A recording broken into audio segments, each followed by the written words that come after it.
T20 ప్రపంచ cup 2026 టోర్నమెంట్లో భాగంగా ఆదివారం రోజున కోల్కతాలోని ఈడెన్ గార్డెన్స్ స్టేడియంలో జరిగిన సూపర్ 8 మ్యాచ్లో టీమిండియా వెస్టిండీస్ను ఓడించింది. ఇది రెండు జట్లకు కీలకమైన మ్యాచ్. గెలిస్తే సెమీఫైనల్కు అడుగుపెట్టే అవకాశం, ఓడితే టోర్నమెంట్ నుంచి బయటపడే పరిస్థితి. ఈ మ్యాచ్లో టీమిండియా అద్భుత ప్రదర్శన చూపించి విజయం సాధించింది. దీంతో సూర్యకుమార్ యాదవ్ నాయకత్వంలోని భారత్ జట్టు సెమీఫైనల్కు అర్హత సాధించింది. మ్యాచ్ మొదలైంది.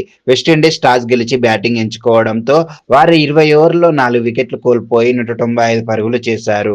Roston Chase 40, Shai Hope 32, Jason Holder 37 not out, Rovman Powell 31 వంటి ఆటగాళ్లు మంచి సహకారం అందించారు. భారత్ బౌలర్లలో జస్ప్రీత్ బుమ్రా 2 వికెట్లు తీశాడు. ఈ లక్ష్యం ఛేదనలో టీమిండియా ఆరంభంలో కొంత ఇబ్బంది పడింది. అభిషేక్ శర్మ, ఇషాన్ కిషన్ త్వరగా అవుట్ అయ్యారు. కానీ సంజు శాంసన్ అద్భుత ఇన్నింగ్స్ ఆడాడు. సంజు శాంసన్ ఈ మ్యాచ్లో తన పాత ఫామ్కు తిరిగి వచ్చాడు. చాలా రోజుల తర్వాత అతడు భయంకరమైన బ్యాటింగ్ చేశాడు. 50 బంతుల్లో 97 పరుగులు చేశాడు. 12 ఫోర్లు, 4 సిక్సర్లతో అదరగొట్టాడు. వికెట్లు పడుతున్న అతడు ఒక్కటి కూడా తగ్గలేదు. ధోని వారసుడిలా చెలరేగిపోయాడు. తిలక్ వర్మ, హార్దిక్ పాండ్యా కూడా మద్దతు ఇచ్చారు.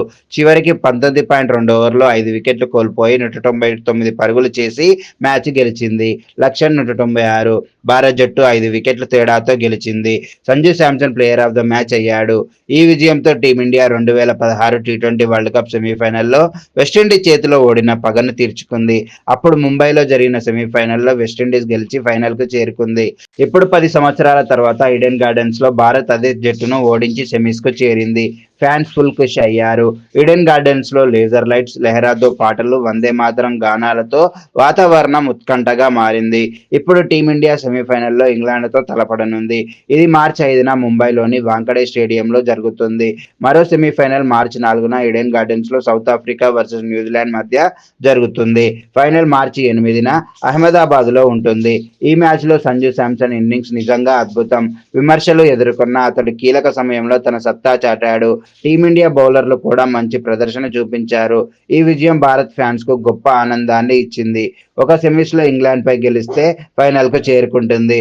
భారత్ డిఫెండింగ్ ఛాంపియన్గా మరోసారి టైటిల్ కోసం పోరాడనుంది.